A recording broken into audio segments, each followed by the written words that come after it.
आज के इस वीडियो में हम जानेंगे कि भारत में नागरिकता प्राप्त करने के क्या क्या तरीके हैं।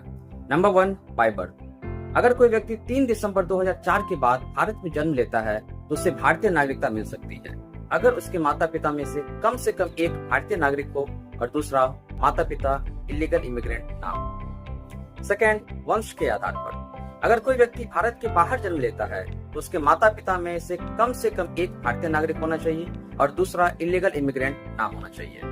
साथ ही बच्चे के जन्म के 1 साल के भीतर इंडियन कंसुलेट में उसका रजिस्ट्रेशन कराना है और यह भी घोषित करना होता है कि बच्चे ने किसी अन्य देश की नागरिकता नहीं ली रखी। थर्ड आता है बाय रजिस्ट्रेशन। अगर कोई व्यक्ति किसी भारतीय नागरिक से विवाह करता है या भारतीय मूल का व्यक्ति है लेकिन विदेश में रहता है तो वह पंजीकरण के माध्यम से भारतीय नागरिकता के लिए आवेदन कर सकता है, लेकिन इसके लिए जरूरी है कि वह व्यक्ति आवेदन से पहले कम से कम 7 साल भारत में हो। फॉर एग्जाम्पल, सोनिया गांधी को भारतीय नागरिकता इसी प्रोसेस के तहत मिली थी। Number 4, bye naturalisation. अगर कोई पर्सन 12 साल तक इंडिया में रहा हो और सिटीजनशिप एक्ट के 3rd शेड्यूल में मेंशन्ड क्वालिफिकेशन को फुलफिल करता हो तो वह नेचुरलाइजेशन की प्रोसेस से इंडियन सिटीजन बन सकता है।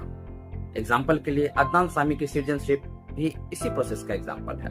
और 5वां तरीका है, अगर भारत किसी विदेशी क्षेत्र को अपने में शामिल कर लेता है तो उस क्षेत्र के लोगों को स्वतः भारतीय नागरिकता मिल जाती है।